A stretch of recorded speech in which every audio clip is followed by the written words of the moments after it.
Trigger warning. Viewing the following content may cause intellectual strain and swelling of logical capacity. If you suffer from perpetual rectal discomfort, viewer discretion is advised.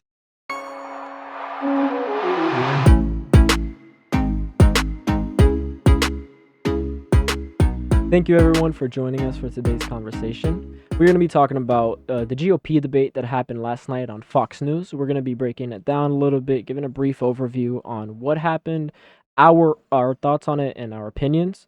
And we're going to be showing you guys some of the polls that went out afterwards. Today, I'm joined by my father. Hello. All right, so yeah, today we're going to be, giving what our personal opinions are on this and, who we think is the best candidate and stuff like that, as well as informing you guys of what the polls say. So I'm going to start off with saying that I feel like last night, best candidate, the one who performed the best, hands down, was Vivek Ramaswamy. According to most of the polls and the ones that I'm going to be showing you, they say he's second place. So I have one up from the Washington Post, and it says, "Which of the following Republican candidates for president are you considering voting for in the Republican primary?" And this shows for GOP debate watchers. This is specifically people who were watching, and not many people were watching, but we're going to get into that a little bit later so you guys can actually understand that. 67% say that they think Ron DeSantis performed the best. We have 61% said Trump. Trump wasn't there. They're just saying that they rather Trump. We have 46 for Nikki Haley and 46 for Ramaswamy. We're not going to get into the rest of the candidates because They don't matter. yeah. So, and to be completely honest, at the debate itself, they really didn't say much of value. Tim Scott said a few things, but nobody else. So we're just not really going to get into that. But that's what the poll says. Now, that's for GOP debate watchers. It also says for GOP primary voters, and it's very different. So Ron DeSantis gets put at 51%. Donald Trump is at 64%. Nikki Haley is at a whopping 24%. And Vivek Ramaswamy is at 23%. So that's like a dramatic change in the people who were on each other's sides, I guess, because a lot of people wanted DeSantis, and you still have DeSantis. Nikki Haley was at, I believe, 46%, and so was Ramaswamy, and they completely were kind of forgotten about. I feel like Ramaswamy did a great job. I feel like Nikki Haley didn't do that good of a job. I don't really think DeSantis that good of a job either. I feel like DeSantis dropped the ball on this.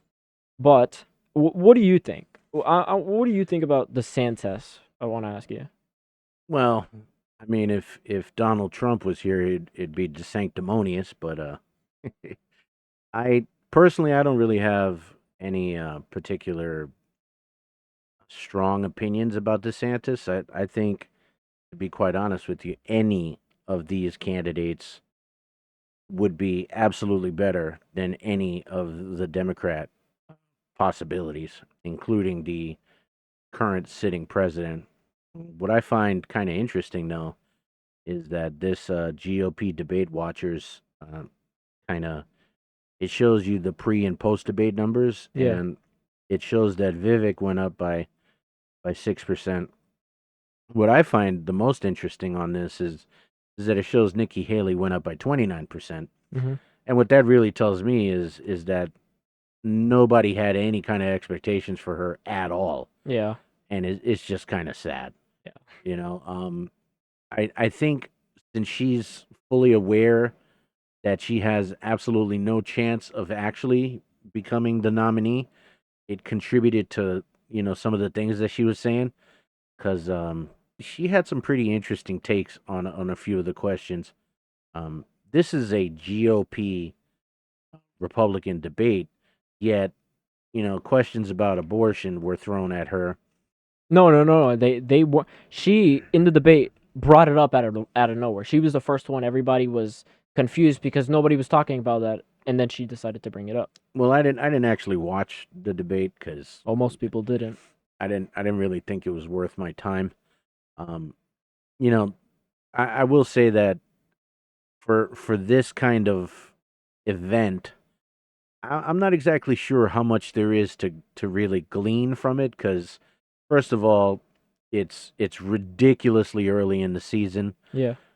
Second of all, they allow participation by people who have no realistic chance of actually winning, Yeah. which doesn't I don't think it actually contributes anything to the debate in and it just like Chris Christie, that Doug guy who claimed to have hurt his ankle By the way, Chris play, Christie was the most disliked candidate there. playing basketball because that guy looks like he plays basketball. It's just everything about this was just kind of a joke. Even the questions that the moderators put forth, Yeah. I think the whole format was just kind of ridiculous. And honestly, the fact that Trump didn't participate really, really hurt them. Yeah, I feel like Trump participating honestly was a great choice. I mean, as I'm sure a lot of you know, he went on and he did his interview with Tucker Carlson, and it was way better for him, because if he'd have went up and went in the debate, he would have been harassed the entire time about his indictments and stuff, and it would have been a horrible thing. It would not have been entertaining at all. So yeah, but I feel like Vivek Ramaswamy, I feel like this was him getting to be in the spotlight. A lot of people got to see who he was. And, he answered a lot of stuff. He talked about a lot of stuff. We're going to get into a little bit on what they were talking about and what people in the audience really thought was the biggest things, like biggest important things to them. So they're saying what issues matter most. This is from 538 or Ipsos. Ipsos. Yeah, so you can go check them out. We leave all our links in the description so you guys can see for yourself. And since we brought this issue up, we'd like if you would take a moment and just comment with what are your biggest concerns on the future of our country, on what you think the president should be focusing on, because not everybody in the Republican Party is in agreement on every single thing. There's diversity of thought within the Republican Party, which is something that is generally sorely lacking in the Democratic Party. Um, I honestly, me personally, I think, you know, that's one of the few things that Bill Clinton got right, where it's the economy, stupid. Like that quote is famous because I would say most people, first and foremost, focus on what affects them directly. Hmm. And the economy, how can anybody ignore what's been going on with the cost of food, the craziness and the cost of fuel with the way it's gone up and down and all over the place. And, things that used to cost, as an example, I used to buy a big box of eggs, comes 60 eggs. And at one point in time, that was under $5, and it went all the way up to nearly $20. That's inflation on a scale that's just insane, Yeah. and that's, I think, one of the things that will really differ for most people is after the one like really big thing that everybody focuses on. Where are the priorities after that? So if you're younger, perhaps you're more focused on your job. So maybe from a right leaning perspective, the thought of immigration really hits you, directly because you realize that a steady stream of unskilled, uneducated potential workers allows for the wages to be artificially manipulated in keeping them low. I personally think that the Republican Party has, you know, not necessarily shown the greatest track record when it comes to immigration. So me personally, that's definitely a strong one. But I'm very curious to see, whoever watches this video, what matters to you? What's important to you? What is it that makes you actually get up and go to the polls? Is it one particular issue? Is it several issues? Is it no issues at all? Are you just voting against the Democrat Party in and of itself, or the particular candidate? There's many ways to crack this nut, and I'm genuinely curious as to the people who watch this content. Where do you stand? What are your thoughts? Yeah, and let us know if you are voting. Who do you think you're gonna vote for, and who do you think at this point in time is most likely to win? My my person of choice would probably be Trump. Uh, I think he's most likely to win, and he's also the person at this point in time that I actually want to win. But according to this poll, a lot of the issues that people are having, or a lot of the issues that matter to them, from specifically Republican primary voters who watch the debate, we have the biggest issue is let's see, getting inflation or increasing cost under control. It's 52% considered that as the biggest problem. Then we have in second place 44% controlling immigration, which that is something that is very understandable, and both Vivek and Trump seem to have that pretty down packed on how they how they want to handle that. Next, we have for 29% someone fighting against the liberalism and woke agenda. 29%. That's an important one because they're putting that off as like, that's third in what they really see, what matters to them. And that goes along with a lot of stuff. And there's a whole lot of stuff that goes into the woke agenda and the things that it's been doing to society. And they're putting that off as, their third priority. It's not top priority. When Democrats label off Republicans as people who are specifically targeting that, who are specifically saying the woke agenda is the worst thing ever. And from here in the polls, we could see that it is important to them, but it's not as important as other things they I, find. I think that needs a little clarification though, because I would go out and I would speculate that if you were to ask the people that listed that as a priority, Hmm. that what they're specifically referring to really comes down to two basic categories, and it would be fighting against that agenda being kind of forced upon children Yeah, in schools, which I also agree is not necessarily um, beneficial for anyone. yeah, Confusing children about who they are is not a good idea. But there's a lot of there's a lot of evidence to suggest that has heavy ties to Marxist ideology. Marxism basically intended to and kind of openly communicated that it was a stated goal to destroy the nuclear family. This way, government can have greater control over each individual without as much resistance. So by breaking down the nuclear family, you can kind of transition the responsibility of providing morals to the children from the parents to the government run centers of education. I honestly I can totally understand that. And secondly, you know, the woke agenda kind of is a broad term. There's a lot of things involved in that. yeah, I don't necessarily think that every single one of them is something that people really care about, yeah, right? Because you know, my position as a person who definitely is somewhere between libertarian and conservative is each individual is free to live their life however they want, so long as their life and the choices they make in their life does not cause harm to other people, and harm in a real sense, not in the leftist kind of pansy sense that they kind of intend.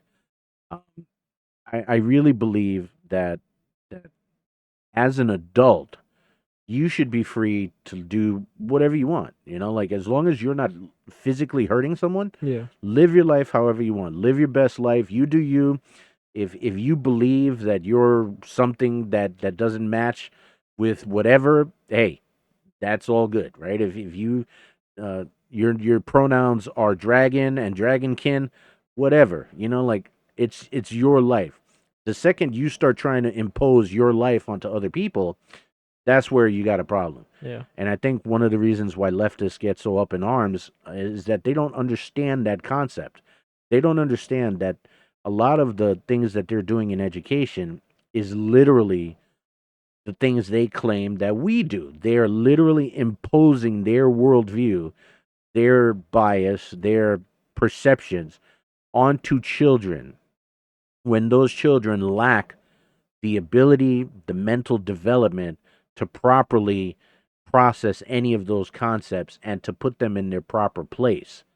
So they're literally trying to create an incentive to push people towards one particular ideology. And I honestly believe that's what people mean when they say fighting against liberalism and the woke agenda. It generally focuses on stay away from our kids Mm-hmm. and get out of our family life. Yeah, I agree.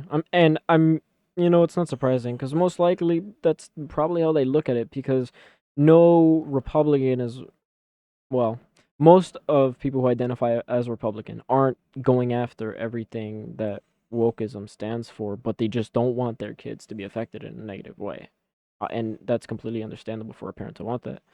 Not to mention the fact that there's a very sizable percentage of the Republican Party that are L, G, and B. If also believe to some degree, I'm not sure of the exact numbers, but to some degree, there are even Republicans that are T.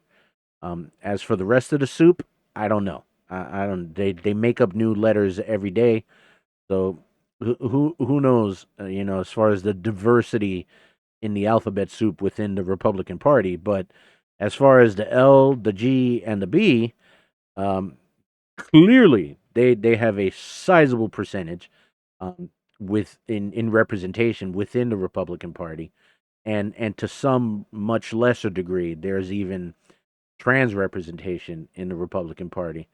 Um, I don't think this is a against the people thing. This isn't we're discriminating against you because of who you are. It's we don't like what you're doing. So for people who happen to be of one of the alphabetical persuasions, if they act normal, then hey, more power to you. But when you start acting kind of like a freak, going after people's kids and trying to push your indoctrinating, messages onto them, that's where no, well, let me not say normal, but that's where ordinary, regular people who aren't actively involved in politics draw the line. Mm-hmm. Like as a father, you come after my family, you come after my kids, we're gonna have a bad time. There's no circumstance under which that is ever going to go well for whoever's trying to do that. Yeah, and that goes along with one of their other issues, which I'm really not surprised about this one. It's the ability to beat Joe Biden. It's tied with government spending at 27%, but I think no Republican especially, the Democrats of course, but no Republican really wants Joe Biden in office anymore. They want him out of here because Well, I would say it's so low in priority because I just I can't see how Joe Biden gets reelected. I yeah, no, just no. can't. Although I will say this: if Trump is actually the nominee, then Joe Biden does have a substantial chance of being reelected because Democrats and establishment Republicans hate Donald Trump so much.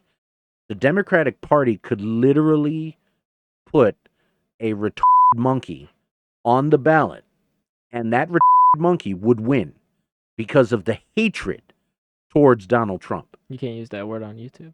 Yep, it is what it is, man. It is what it is. I'm not going to mince that word. It is what it is. Yeah. I also feel like nobody's really putting that on their priorities because he's not winning, man. I don't see it. I don't see how anybody can see him getting reelected. I just don't think you really give enough weight to how much people hate Donald Trump on the Democratic side. Look at that viral video that was on YouTube of that guy on the bike that went and burnt the guy's sign down, and apparently has done it several times. So much so that Tim Pool and guy Benny. He's from the Benny show. I can't remember his name. I have no It's clue. Benny something, but they both put up a reward for information, and they actually tracked him down through some website that he uses to upload his trips on his bike. It's like crazy, man. Like, really, you hate Donald Trump so much that you would commit arson on private property just to burn down a sign for Donald Trump that supports Donald Trump. Those people are crazy, Jeremiah. They hate him. He literally represents everything they hate. He's rich, he's white, he's a man, he's a sexist according to them. You know, like everything about him is like top of the list of everything that they hate. So yeah, if he's the nominee, yeah, I'm telling you, the special monkey with the football helmet with the sunshine sticker would win if he was the nominee for the Democratic Party. I don't know, man. I don't think it's that bad. Hey, people watching the video, comment on your opinion on this thing. I really, I'll put it clear. I really think that if Donald Trump is the nominee, that the Democratic Party, because of their hatred of Donald Trump, would literally be willing to elect a brain damaged monkey, anything except Donald Trump. So you think if Hunter Biden ran, they'd go with him? Yeah, crackhead for sure. They would totally look. What was his name? Oh man, Byron. I can't remember the guy's name. He was a mayor who was like busted with crack several times and still got reelected. Former District of Columbia Mayor Marion Barry died Sunday morning. Barry's 4 terms served as mayor were overshadowed by his 1990 arrest after being caught on videotape smoking crack cocaine. Oh, yeah, no, I wouldn't put anything past the Democratic Party because they talk a lot, but when it comes down to it, the only thing they care about is maintaining power. Well, I mean, we saw them, they gave us the cleanest and safest election we've ever had back in 2020. So who knows what they're capable of? Oh yeah, and Quote unquote cleanest and safest election. And don't forget that you know, our dear leader has run the most transparent administration in history. Yeah. You know, with the number of Freedom of Information Act requests that have been denied.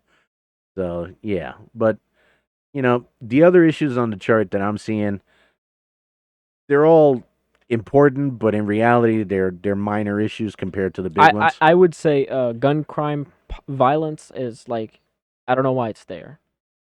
I could understand it's Fox News, but I don't know why it's there. Well, reducing crime, Gun or reducing crime or okay. Reducing crime I understand, but gun violence. Republicans have historically been known as law and order, Yeah. while Democrats are clearly on the side of the criminal. Yeah, in their perspective, criminals are all Aladdins.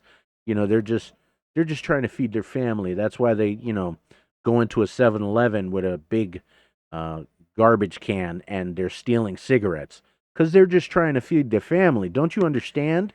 They're just trying, these are just, poor people that are victims of their circumstances. That's why you see, 50 people of similar appearance running into a high-end boutique store and stealing several $100,000 worth of clothing because they're just trying to feed their families. You need to understand and be sympathetic of their situation. They're just poor Latins. So yeah, I can understand why it would be a priority for Republicans, especially the Republicans that haven't had enough sense to move out of blue states. Yeah. So, or for whatever reason they couldn't. Yeah. So it is what it is, man. Like these things. I've always tried to communicate to people whenever I have these conversations. Elections have consequences. Every election is portrayed to be, oh, this is the most important election of our life, and it's obviously an exaggeration, but at the same time, there's some truth to it because you're only one election away from losing everything. Yeah.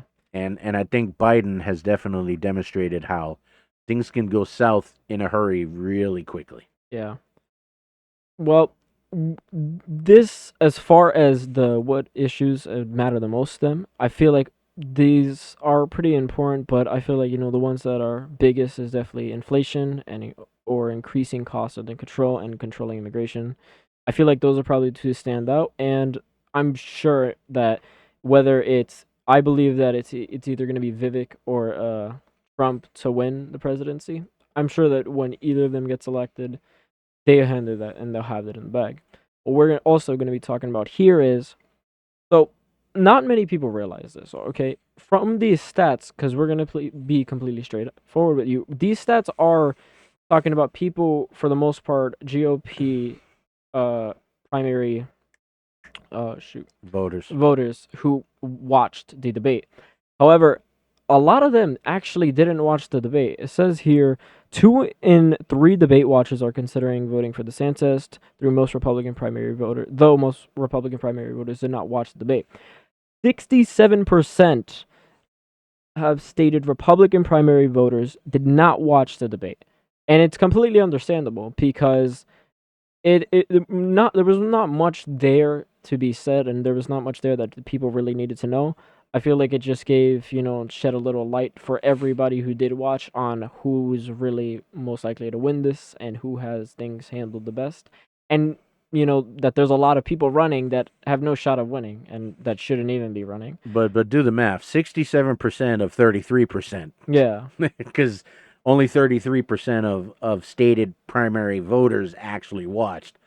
So yeah, this is one of the things that I tell you, that when you're looking for information, you have to be cautious, and you really need to dig into the details, because these numbers are designed to present a perspective, and this perspective is clearly manipulated to a certain degree because it's not put in better context.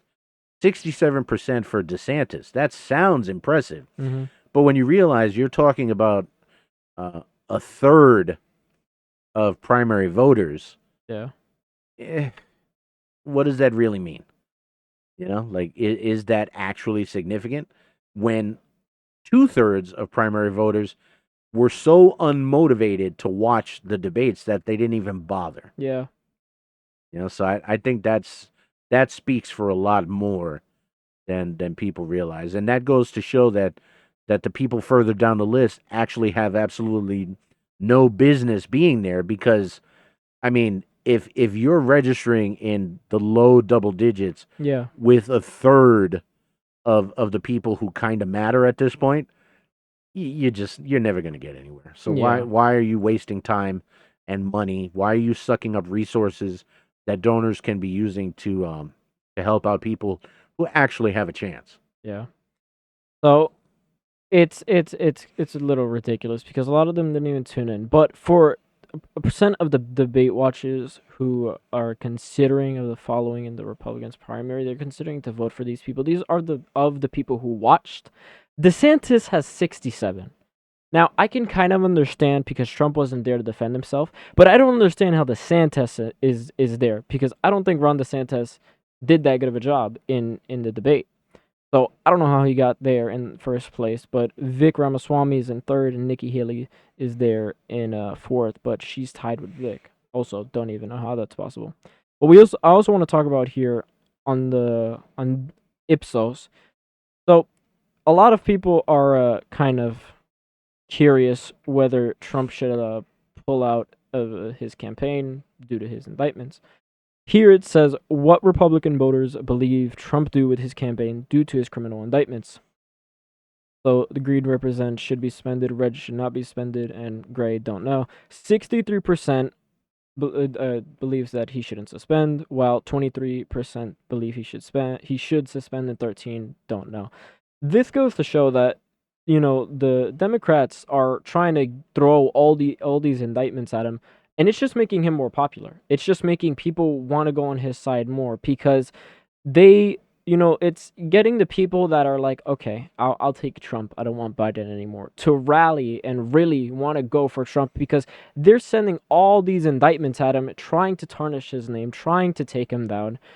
and it's just backfiring so hard on them. And the big double standard and the huge bias is that Hunter Biden, they did everything in their power to keep every news media platform and everyone on all social media platforms keep their mouth shut and nobody speak of that. And it is ridiculous because they're throwing Trump a bunch of allegations and a bunch of indictments, and they haven't provided much evidence when there is literally a whole laptop for Hunter Biden proving everything that he did and all his deals with foreign countries and stuff like that. And it's absolutely ridiculous. I think though there's one thing that should be obvious, right? Given Trump's personality and his personal history, I I think it's pretty obvious that he's not very inclined to pull out. Yeah, no. It's for him. It's like it's more like fuel to just keep going. Because if anything, even if they try indicting him, whether it matters to him or not, he'll just look at it and he'll just want to piss him off more, and that would be enough motivation for him to just keep going with it. But here we also have a percent considering voting for the following in the Republican primary election. Donald Trump, unsurprisingly, is top dog with 64%. DeSantis is 51. Mike Pence is 26, and I don't get, nobody else really matters here because I don't get how Mike Pence is 26 for the primary and 26%, but who knows? But in my opinion, I feel like Trump is the best person for the job. I want him to win. I'll take 4 years of Trump, and then I'd take Vivek. How do you feel on that? Well, I I think it's too early to tell, right? There's a lot of time between here and then where either one of them can have a major mess up, Yeah. and one of them is definitely prone to major mess ups, and that's Trump. The one thing I think people all can agree on is that Trump is not the most cautious with his wording when he speaks about things, Hmm. especially when he's off the cuff. Honestly, I really can't see a situation where Trump doesn't become the nominee, but it's entirely possible that doesn't happen because of some sort of catastrophic error on his part. Realistically, my personal preference, I think, would be more towards Vivek because I think he has some of the best qualities of Trump, and he's missing a lot of the negatives. Hmm. And in reality, I think that goes a long way in the world of politics. I think what hampers him is, people kind of look at his youth and his lack of political experience. They look at that differently.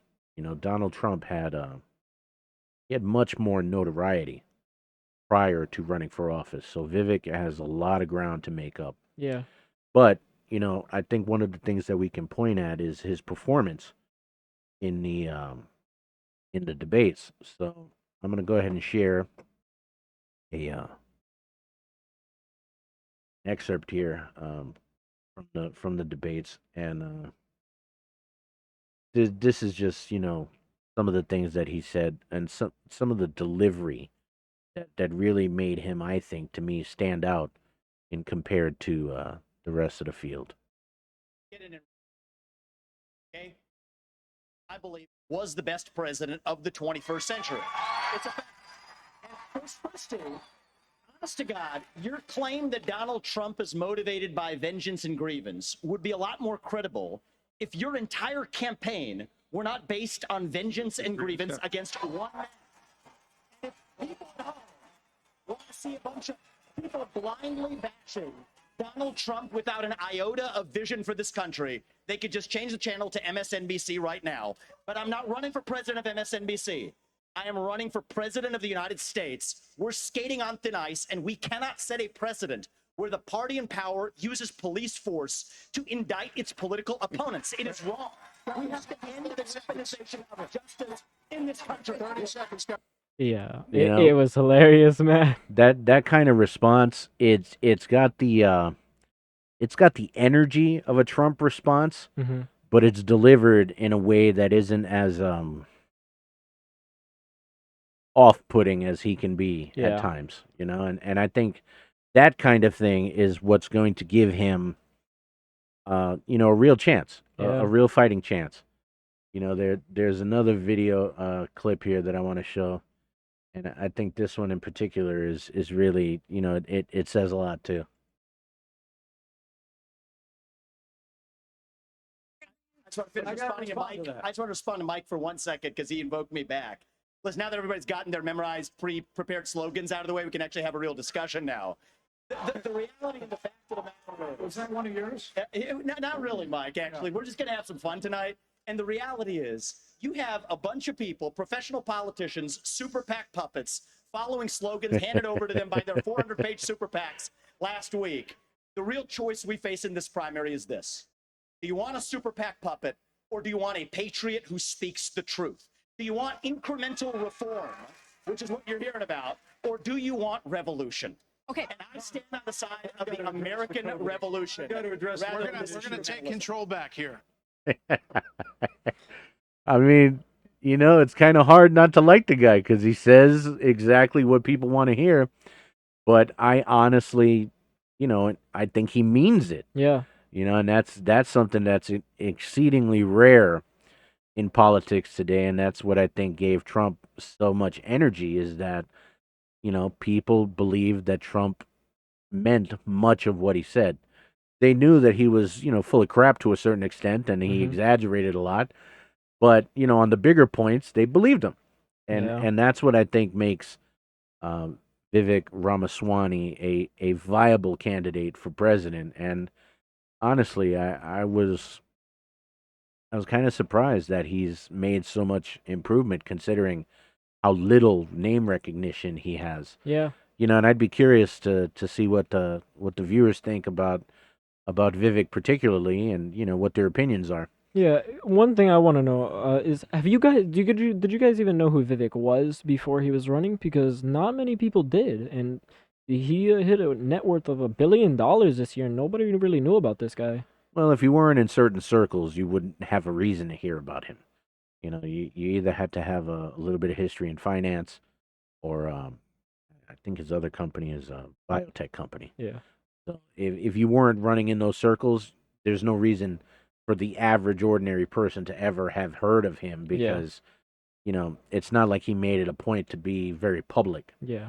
But I also want to take the time to kind of show some of the things that Trump does.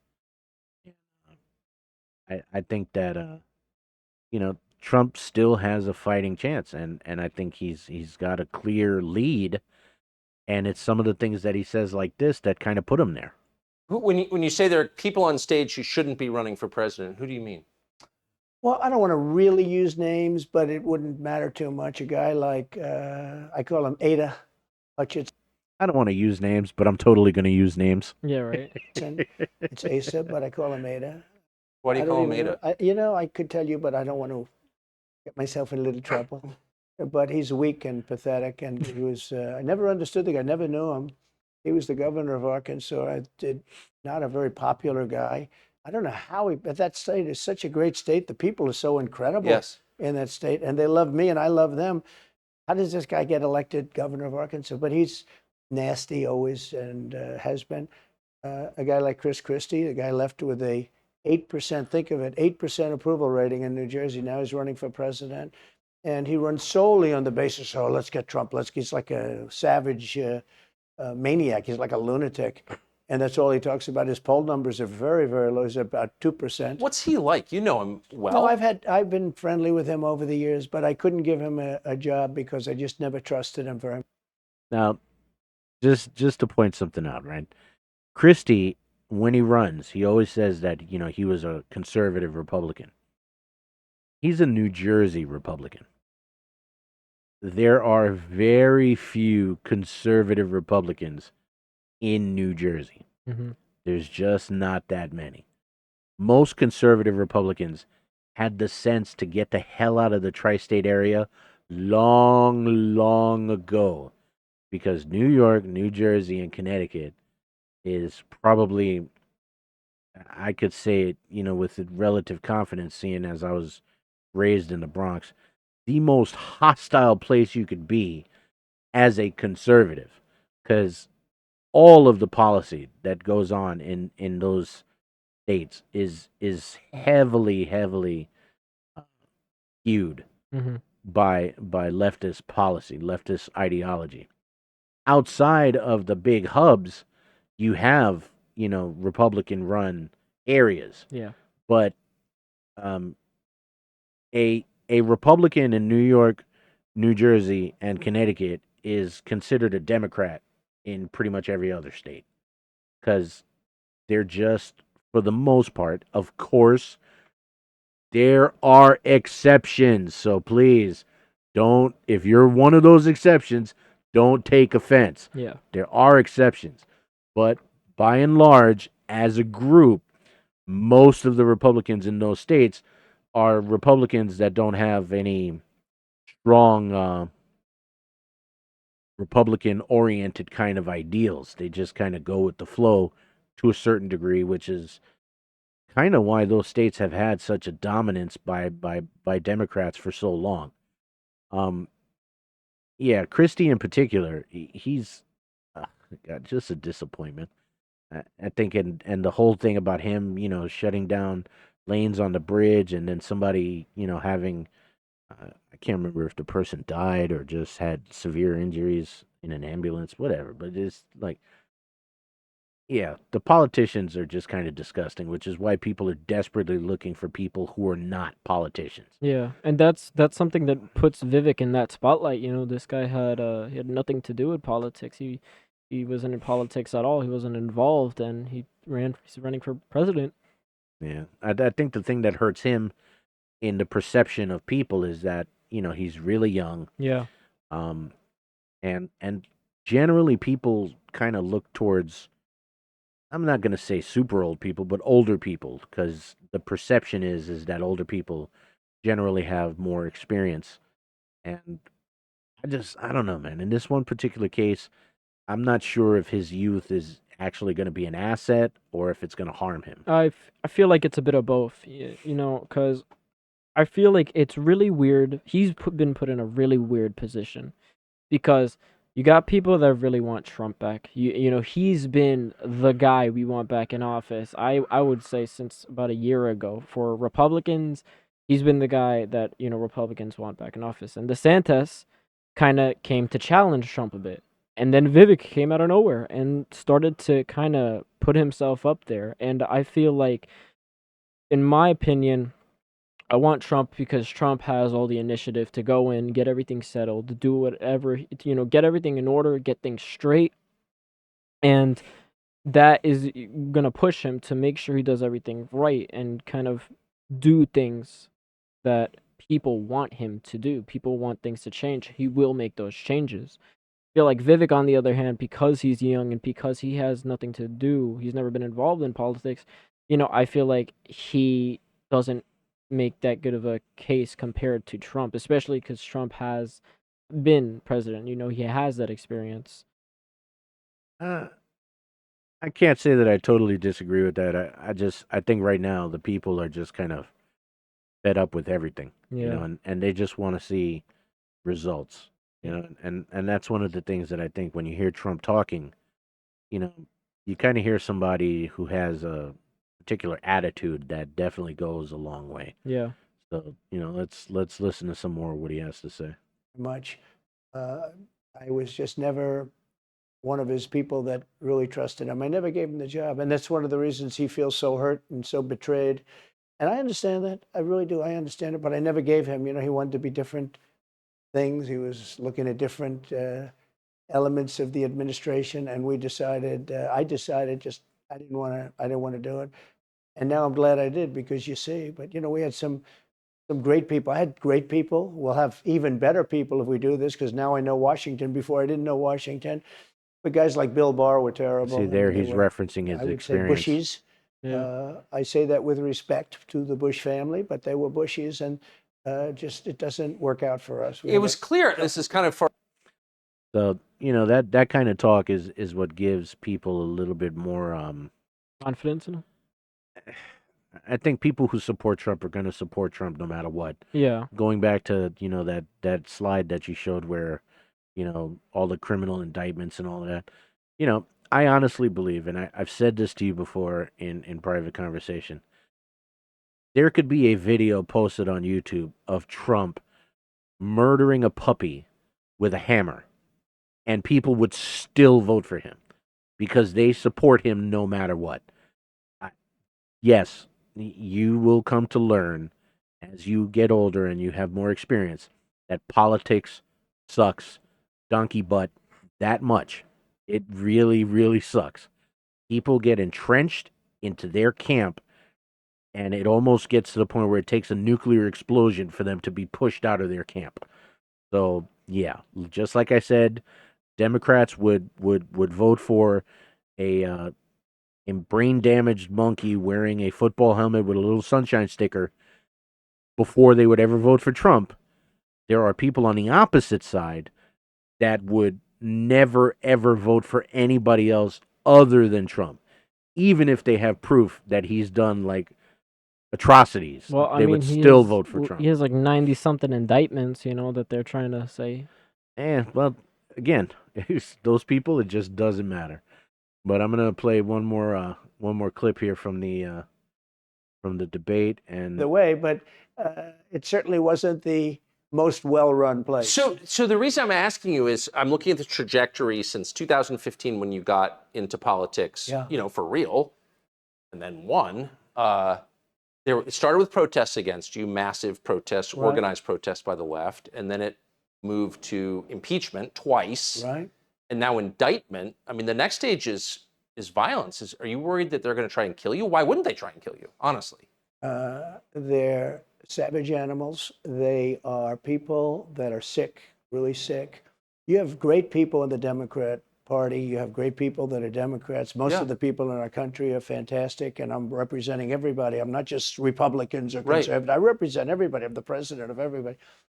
But I've seen what they do. I've seen the lengths that they go to when they make up the Russia, Russia, Russia. When that's exposed and they go down, and Barr should have gone after them, and other people should have gone after, and they did very late because the Durham report came out. It was fairly good. It could have been a lot tougher, I guess, but it was fairly good. But it explained how corrupt it was. I'll tell you who did a great job was the Inspector General Horowitz. He did a phenomenal report. You didn't have to go to Durham. He did it on Comey and on, I guess, McCabe and some others, and it was a vicious, it was basically a true report, how bad they are. But these people are sick people. These are people that think they hate our country. You want to know the truth? I think that about says it all, man. Yeah. He has a very clear vision and a very clear idea of how things are going and Yeah. what's happening. It's just going to be very tough for any of the other candidates to compete with that kind of messaging because they all have to, and by their own choice, they choose to phrase things in a very in the least offensive way possible because they want to get as many votes as they can, where Trump clearly just doesn't care.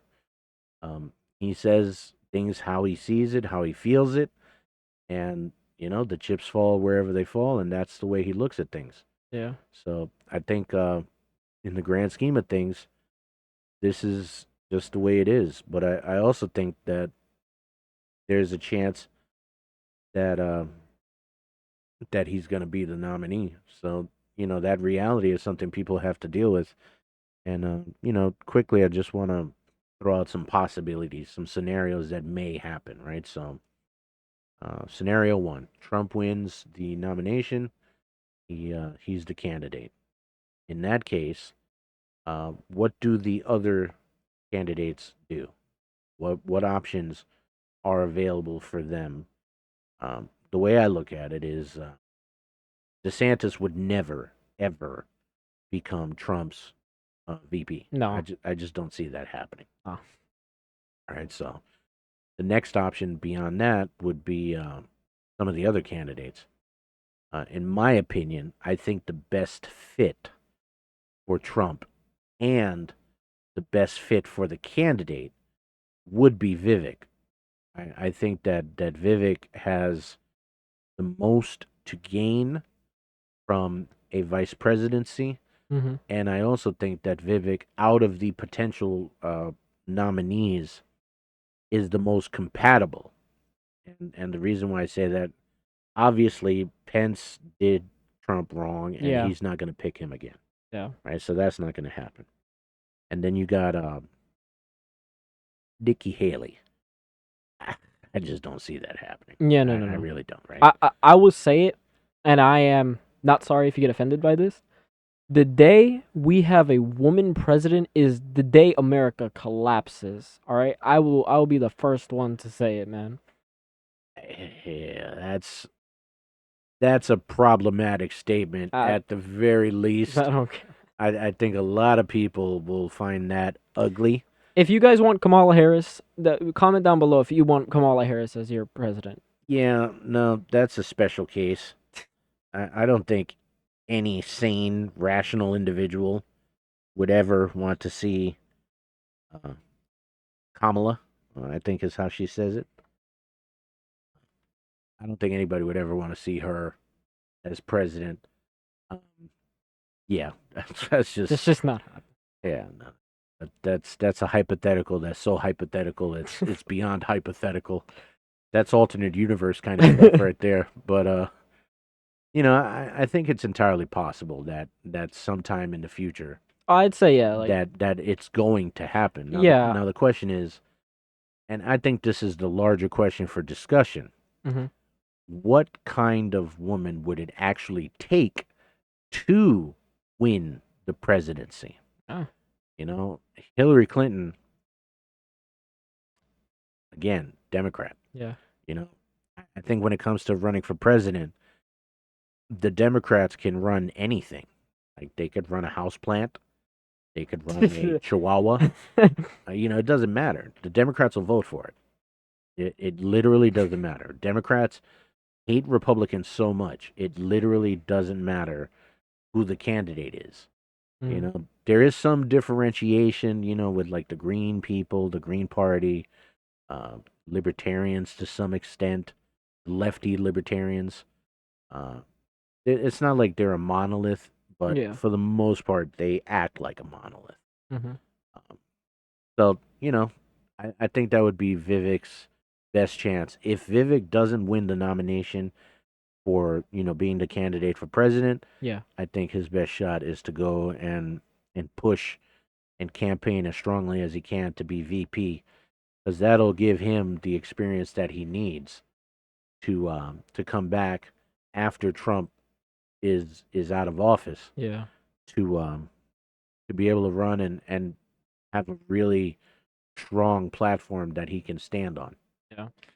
So with all of that said, this has definitely been a longer video than I thought it would be. Yeah.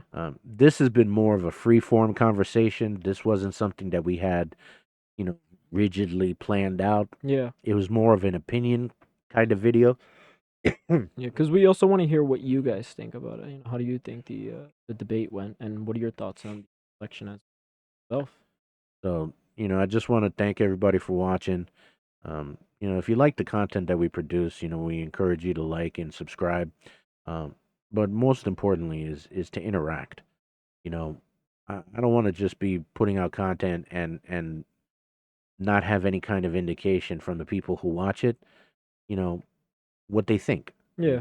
I would really appreciate some feedback, positive feedback, negative feedback. If you like it, if you don't like it, in any case, just let me know what you think, and we'd be really grateful for that. And we hope that you like what you saw, and that you perhaps were exposed to something that you weren't aware of before, and that your way of looking at things may have evolved a little bit, because that's ultimately the goal of our channel, is to have stimulating conversation to let people see things from possibly a different perspective, and to provide them with evidence to show them that hey, we're not just blowing smoke out of our butts here. We're saying things because we actually believe them, Yeah. and not just believe them out of feelings, but believe them because there's rational logic behind it and evidence. So, Yeah. my name is Anthony, and I want to thank you for joining us again. My name's Jeremiah, and I hope you guys appreciate the content. And we hope to see you next time.